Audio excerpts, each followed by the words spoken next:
একুশে জুলাইয়ের আগে মিত্রহীন মমতা বন্দ্যোপাধ্যায়কে ছাড়লেন মদন মিত্র। মমতা তৃণমূলের সব পদ থেকে ইস্তফা মদনের।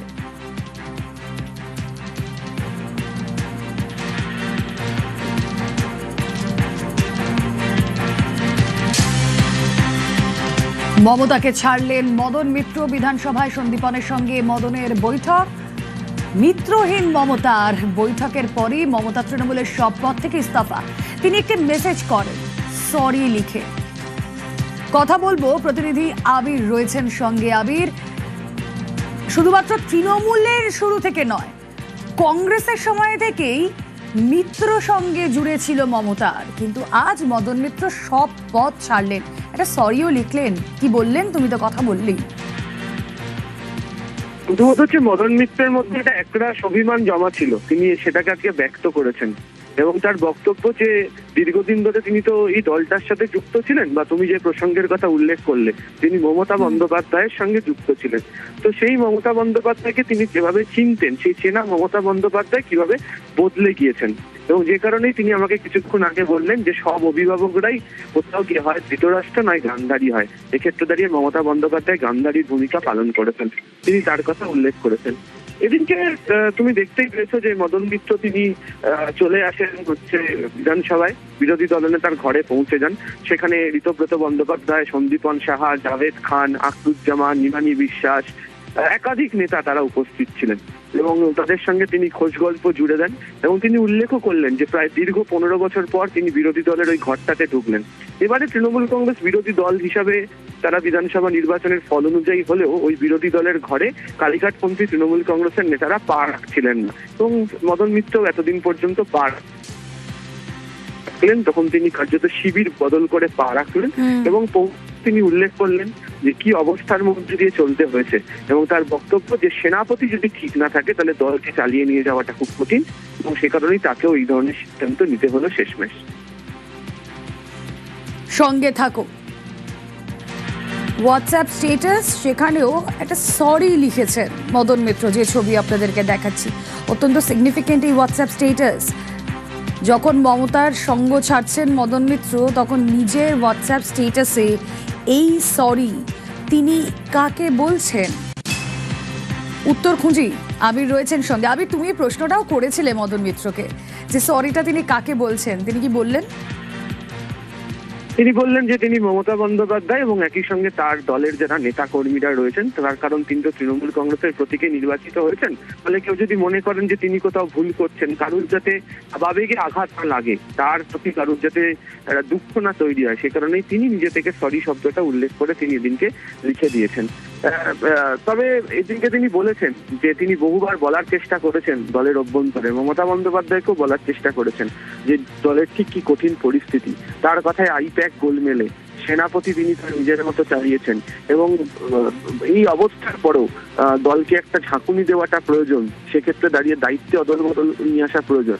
তার বক্তব্য কেউ কোনো কর্ণপাত করেনি, বারবার বলার পরও সবাই চুপ করে থেকেছে এবং তার পরিণতি আজকে এটাই যে মদন মিত্রের মতো নেতা, মমতা বন্দ্যোপাধ্যায় যিনি একটা সময় কার্যত ছায়া সঙ্গী ছিলেন, তাকেও আজকে ছেড়ে আসতে হলো এবং তিনি বলছেন যে তৃণমূল কংগ্রেসে থেকেই তিনি লড়াই করবেন, কিন্তু সেই তৃণমূল কংগ্রেস এখন ঋতব্রত বন্দ্যোপাধ্যায়দের হাতে রয়েছে, সেই কারণেই তিনি চলে এসেছেন।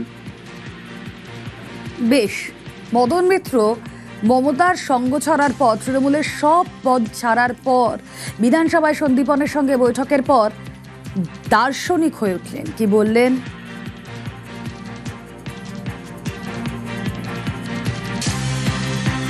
জীবন মরণ সাঁকোর সামনে, বয়স এখন দাঁড়িয়ে, এখন তোমায় বুঝতে হবে কি হবে আর কি হবে না, কোন সাঁকোটা পারা পারে, কোন সাঁকোটা পার হবে না। জীবনের এই মুহূর্তটাই আমি এসে দাঁড়িয়েছি। পালঙ্ক ছিল, এই ঘরে হয়তো একটা খাটিয়া রয়েছে, কিন্তু আমি খাটিয়ার দিকটাই নিলাম।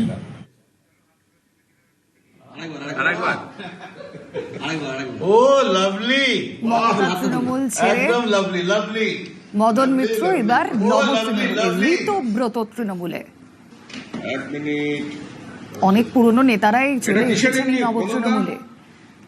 মমতা বন্দ্যোপাধ্যায় কালীঘাট তৃণমূল মিত্রহীন হলো। ঝড় উঠেছে বাবুল বাতাস, আজকে হলো সাথী। ঠিক আছে? কথা বলছিলাম আবিরের সঙ্গে, আর আবির এই মদন মিত্রের সঙ্গে যখন কথা বলছিলেন তিনি ঠিক কি বললেন একবার শুনুন। লাভলি লাভলি লাভলি, ও লাভলি লাভলি। আপনাকে এই সিদ্ধান্ত কেন নিতে হলো? মমতা বন্দ্যোপাধ্যায়ের যে জায়গাটা, সেটা যত দিন যাচ্ছিল ছোট হয়ে আসছিল। আর মিত্রহীন নয়, আমি মমতা বন্দ্যোপাধ্যায়ের কাছেও আজকেও আমার হোয়াটসঅ্যাপে সরি চেয়েছি, অ্যাপোলজি চেয়েছি। কিন্তু আমার ব্রিদিং প্রবলেম, আমি নিঃশ্বাস নিতে পারছি না, কাজ করতে পারছি না, কি করব। এই দমবন্ধ পরিবেশ তৈরি হলো কেন? আমাদের একজন হেয়ার হিটলার আছেন, হেয়ার অভিষেক। হিটলার তো চলে গেছিল মেরি এভে ব্রাউনকে নিয়ে, সবটা ছেড়ে দিয়ে।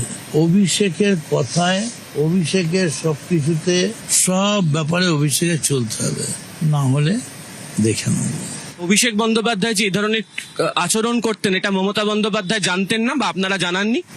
কারা কারা ভেতরে আছে খবর নিন, তাহলেই জানতে পারবেন। আপনাদের তো অ্যাক্সেস ছিল মমতা বন্দ্যোপাধ্যায়ের কাছে। যত কম অ্যাক্সেস থাকে ততই ভালো। সব গার্জেনরাই হচ্ছে গান্ধারী অথবা ধৃতরাষ্ট্র। সামনে 21শে জুলাই আসছে, কোন শিবিরে থাকবেন? যেখানে দেখিবে ভাই উড়াইয়া দেখিবে ভাই, পাইলেও পাইতে পারো অরূপরত। বলবো সবটা খুঁজতে খুঁজতে কোনটায় দেখবো কখন পরশ পাথর হয়ে গেছে। তবে হাইকোর্টকে বাঁচিয়ে দিয়েছে। আর 2,500 লোক বিড়লা প্ল্যানেটোরিয়ামে, হয়তো বাদাম টাদাম বিক্রি করে, আমি 2,500 লোক হয়। 2,500 আনতেও কষ্ট হবে। হাইকোর্ট বারণ না করলে 2.5 লাখ নিয়ে আসতো, অভিষেক একাই 2.5 লাখ নিয়ে আসতো। মমতা বন্দ্যোপাধ্যায় আমার নেত্রী ছিলেন, আছেন, থাকবেন। কিন্তু আমার দুঃখ, আমার নেত্রীকে আমি বোঝাতে পারলাম না সহকর্মীকে সঙ্গে পেতে গেলে কিভাবে চলতে হয়। প্রথম 2 মাসে দেখে কি মনে হলো, কে এগিয়ে, মমতা বন্দ্যোপাধ্যায় না শুভেন্দু অধিকারী?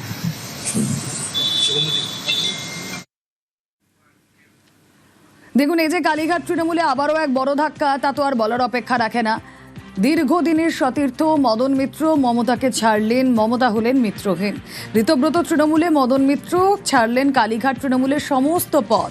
দেখুন, এর আগে আমরা ফিরহাদ হাকিম, চন্দ্রিমা ভট্টাচার্য, জ্যোতিপ্রিয় মল্লিক তাদের দেখেছিলাম, কিন্তু এবার মমতা বন্দ্যোপাধ্যায় হলেন মিত্রহারা। 21শে জুলাই সমাবেশের আগে কালীঘাট তৃণমূলে মদন মিত্র আর নেই। কালীঘাট তৃণমূলের সমস্ত পদ থেকে তিনি ইস্তফা দিলেন। তিনি বলছেন ও যে শুধু এ ঘর থেকে ও ঘরে গেলাম।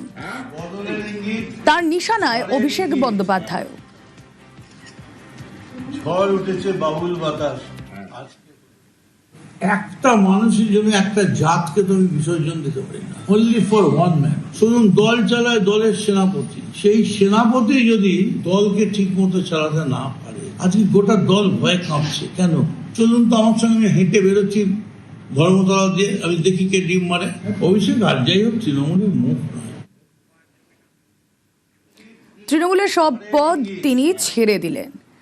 মমতা তৃণমূলের, কালীঘাট তৃণমূলের। মমতা বন্দ্যোপাধ্যায়ের রাজনৈতিক জীবনের দীর্ঘদিনের ছায়া সঙ্গী এই মদন মিত্র। মমতা বন্দ্যোপাধ্যায় যখন যুব কংগ্রেস করতেন তখনও নেত্রীর পাশে দেখা যেত মদন মিত্রকে। মমতা বন্দ্যোপাধ্যায় তৃণমূল তৈরির পরও একইভাবে ছিলেন মদন মিত্র। এমনকি 2026 সালের, মানে এই বছর, চলতি বছর যে বিধানসভা নির্বাচন, তাতে ভরাডুবি, তারপরও নেত্রীর পাশেই দেখা যাচ্ছিল মদন মিত্রকে। জল্পনা শুরু হয় একদম রিসেন্টলি, কারণ ভরাডুবির পর যখন অন্যরা বিদ্রোহ করছেন, মদন মিত্রকে আমরা দেখেছিলাম সেই সময়ও তিনি মমতা বন্দ্যোপাধ্যায়কে, এই যে মমতা বন্দ্যোপাধ্যায়কে নিয়ে দলের মধ্যে যে বিদ্রোহ, সেটাকেও তিনি কটাক্ষ করেছেন। কিন্তু এবার সেই মদন মিত্র নিজেই মমতা বন্দ্যোপাধ্যায়ের হাত ছাড়লেন। নেত্রীর দেওয়া সাম্প্রতিক অতীতের সমস্ত পদ তিনি ছেড়ে দিয়েছেন। ইনফ্যাক্ট কালীঘাট তৃণমূলের তরফে চিফ হুইপও করা হয়েছিল মদনকে, সেই পদও তিনি ছেড়ে দিয়েছেন।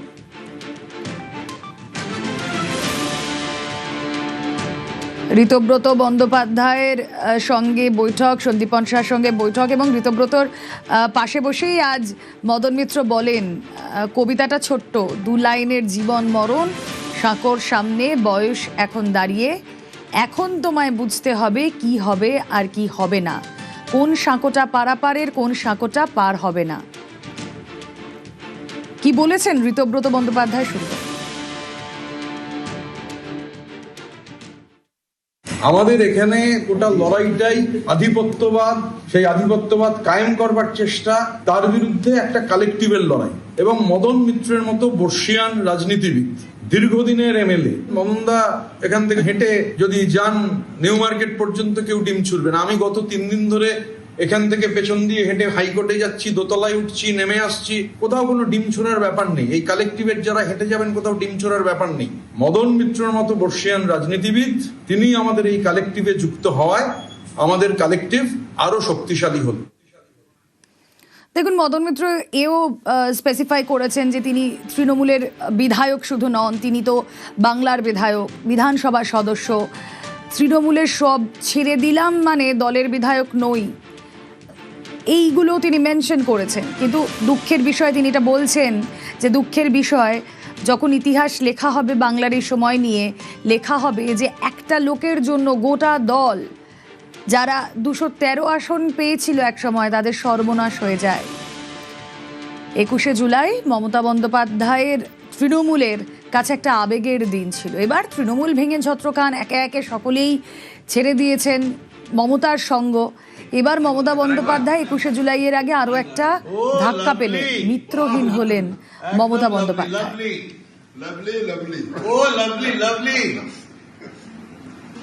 এক মিনিট, এটা কিসের ইঙ্গিত মদনদা? আগামীর ইঙ্গিত। অধীর রঞ্জন চৌধুরীর বক্তব্য শুনি। ঝড়ের ইঙ্গিত। ঝড় উঠেছে, বাবুল বাহাদুরি দেখিয়েছিল, বিপ্লবী সাজার চেষ্টা করেছিল, মমতার সঙ্গে থাকবো বলে বড় বড় বাতেলা করেছে, তারপরে পুলিশকে 2বার রেড করেছে, ব্যাস গল্প শেষ। যে মানুষকে শেষ করে দিয়েছে বোকাবাবুর সেবাশ্রয়, এখন আরেকটা সেবাশ্রয় হয়েছে, নাম পাল্টে বলুন পুলিশি সেবাশ্রয়। অর্থাৎ পুলিশের হুঁক পড়লে, কোথাও পুলিশি তদন্ত হলে, চুরি বাটপারি করে যদি পুলিশ ধরে, এমন কোনো সম্ভাবনা থাকলে সোজাসুজি চলে যাও এই নতুন যে কি একটা দল হয়েছে, সেই দলের কাছে, যারা সেবা দেবে, পুলিশের কাছ থেকে বাঁচার সব ব্যবস্থা করে দেবে। পুলিশের কাছ থেকে রক্ষা কবচ পাওয়ার জন্য এই যে দলটা হয়েছে, বিদ্রোহী না কি বলছে তাদেরকে, বিদ্রোহী তৃণমূল। আমি বলি এরা সব বাঘী নয়, এরা সব দাগি তৃণমূল। সে যারা যারা দাগি সব এক জায়গায় চলে যাও। দাগি তৃণমূলের জন্য ঠেক তৈরি হয়ে গেছে। কালীঘাট তৃণমূলে বড় ধাক্কা, ঋতব্রত তৃণমূলে যোগ দিলেন মদন মিত্র, ছাড়লেন কালীঘাট তৃণমূলের সমস্ত পদ।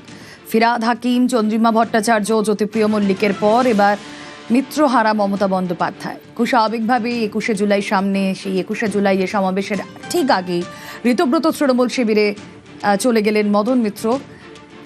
বিধানসভায় বিরোধী দলনেতার ঘরে গেলেন কামারহাটির তৃণমূল বিধায়ক। বললেন, তৃণমূলে ছিলাম, তৃণমূলেই রইলাম, শুধু এ ঘর থেকে ওই ঘরে গেলাম। মদন মিত্র এই কথাই বললেন। এই বদলকে মদন এক কথায় বললেন, এ ঝড়ের ইঙ্গিত, বদলের ইঙ্গিত। ঝড় উঠেছে, বাউল বাতাস। যদি শোনানো যায় একবার।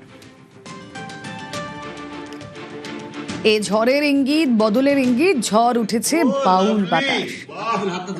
একদম লাভলি, লাভলি, লাভলি, লাভলি। ও লাভলি, লাভলি। এক মিনিট, এটা কিসের ইঙ্গিত মদনদা? আগামীর ইঙ্গিত। হ্যাঁ, বদলের ইঙ্গিত, ঝড়ের ইঙ্গিত।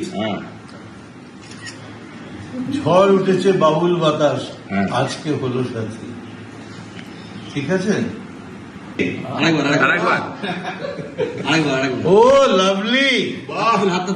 তৃণমূল কংগ্রেসের national committee, chief whip, working committee, পার্টির জেনারেল সেক্রেটারি থেকে শুরু করে সমস্ত রকম যা যা পদ ছিল মদন মিত্রের, তিনি ইস্তফা দিয়েছেন। কথা বলবো, আবির রয়েছেন সঙ্গে। আবির, দেখো, মদন মিত্র হচ্ছে তৃণমূল কংগ্রেসে মমতা বন্দ্যোপাধ্যায় শিবিরের তরফ থেকে তাকে ব্যারাকপুর দমদম এই সাংগঠনিক জেলার যে দায়িত্ব তা দেওয়া হয়েছিল। দ্বিতীয়ত, তিনি সরকারি কর্মচারীদের জন্য যে সংগঠন বা ফেডারেশন যাকে বলা হয় তার তিনি দায়িত্বে ছিলেন। আবির একটু তোমায় বিরত করছি, আমি পরে আবারও কথা বলবো তোমার সঙ্গে। এই মুহূর্তে অনুব্রত মণ্ডলের ছবি আপনাদেরকে দেখাবো। অনুব্রত মণ্ডল তিনি পৌঁছলেন নব তৃণমূলের বৈঠকে। নব তৃণমূলের বৈঠকে পৌঁছলেন অনুব্রত মণ্ডল। এই প্রথম নব তৃণমূলে তিনি সরাসরি যে আছেন সেটা স্পষ্ট হচ্ছে এই ছবিতে। একটা কথা, আপনি ছিলেন নাকি কাছে? আপনি মমতা ব্যানার্জির কাছে ছিলেন নাকি? তখন ফোন করেছিল, ছিলেন? 4 বার ফোন করেছিল ইলেকশনে হারার পর। আলাম চোখে দেখো না কানে দেখো তুমি, আপনি বলেছেন ফোন আর শুধরেই নাও গা। বলছি আপনি অভিষেকের জন্য জেলে গিয়েছিলেন? ঠিক আছে, যেতে দাও, লেগে যাবে। কেসটা এইটা বলে যান যে অভিষেকের জন্য যে আপনাকে তিহার পর্যন্ত যেতে হলো। আমি বীরভূমে একটা পাথর আছে জানেন তো, পার ডে 3.5 কোটি টাকা আমি জমা দিতাম রেভিনিউ। কাকে? সরকার, সরকার পেত। ওই পাথরের জন্য সেটা হয়ে গেল 40 পার ডে 40 লাখ। কাকে? ওর জন্যই শেষ হলো। কার জন্য শেষ হলো? অভিষেকের জন্য? হ্যাঁ, ওর জন্য। অনুব্রত মণ্ডল তিনি এসে পৌঁছলেন নব তৃণমূলের বৈঠকে। অনুব্রত মণ্ডল মমতা মিত্রহীন, মমতা ব্রত ভাঙলেন কেষ্ট। আবির ঘোষাল রয়েছেন সঙ্গে। আবির, অনুব্রত মণ্ডল, আবিরের সঙ্গে যোগাযোগ করার চেষ্টা করব। এবার দুটো ছবি আমরা আপনাদের দেখাচ্ছিলাম। মদন মিত্র একদিকে তিনি মমতার সঙ্গ ছাড়লেন, তৃণমূল ছাড়লেন, তিনিও নব তৃণমূলে। এবার অনুব্রত মণ্ডলও নব তৃণমূলের বৈঠকে, ঋতব্রত তৃণমূলের বৈঠকে যোগ দিতে এলেন। বীরভূমের অবিসংবাদী নেতা এই অনুব্রত মণ্ডল। সেই অনুব্রত মণ্ডল নব তৃণমূলে, মমতা বন্দ্যোপাধ্যায়ের দীর্ঘদিনের সঙ্গী। যে কথা মদন মিত্রের ক্ষেত্রেও বলছিলাম, যে শুধুমাত্র তৃণমূলের গোড়া থেকে নয়, যখন কংগ্রেসে ছিলেন তখন থেকে অনুব্রত মণ্ডল ছিলেন মমতা বন্দ্যোপাধ্যায়। ঋতব্রত শিবিরের মিটিং এ এলেন, কি বলবেন? দেখুন, ঋতব্রত তৃণমূল, আমিও তৃণমূল। ঋতব্রত তৃণমূল, আমিও তৃণমূল। আপনি কি মমতা বন্দ্যোপাধ্যায়ের সঙ্গে থাকছেন? অনেক দিন ছিলাম, প্রথম থেকেই ছিলাম। এখন তৃণমূলে আছে। মমতা বন্দ্যোপাধ্যায় কি তৃণমূলে আছে? আমি জেলে গেলাম কেন? চলো, আচ্ছা, উনি কি জন্য জেলে গেলাম? এই জন্য জেলে গেলাম। কার জন্য গেলাম? অভিষেক ব্যানার্জি। লাস্ট একটা প্রশ্ন হচ্ছে যে সবাই প্রশ্ন তুলছে, অনেকে কালীঘাট তৃণমূল মূলত, যে আপনার যেহেতু ইনভার্টার এই কেসটা হয়েছে তার জন্যই কি আপনি হঠাৎ করে মমতা বন্দ্যোপাধ্যায় বাজে কথা বলেন? বলছি অভিষেকের জন্য চলে গেলেন? অভিষেকের জন্য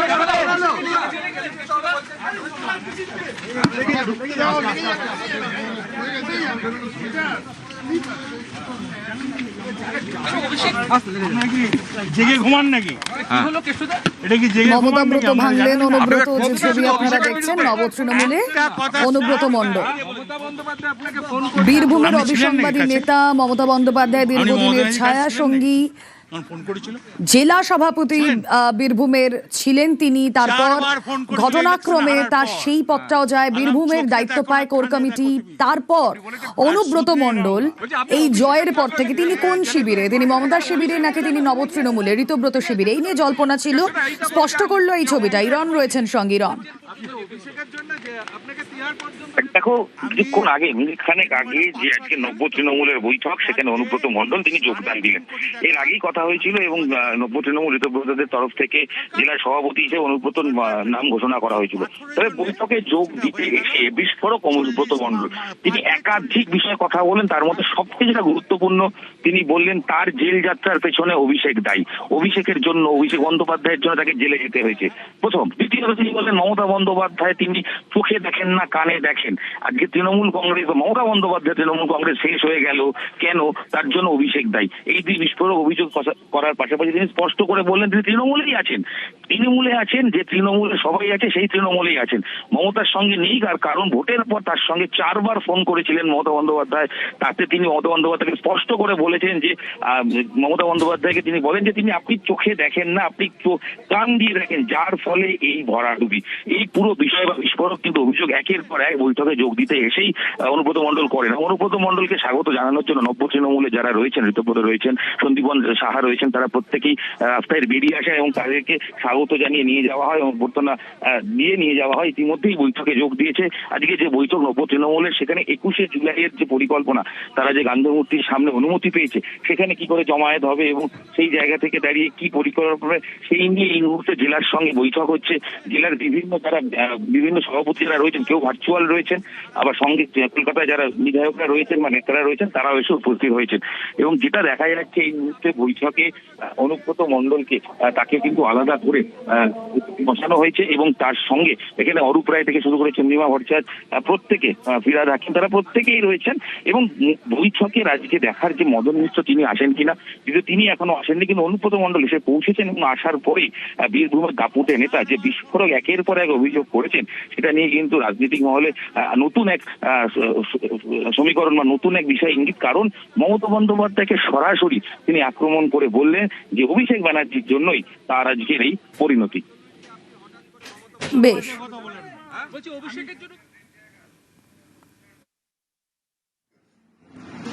এক মিনিট, এটা কিসের ইঙ্গিত মদনদা? আগামীর ইঙ্গিত, হ্যাঁ, বদলের ইঙ্গিত, ঝড়ের ইঙ্গিত।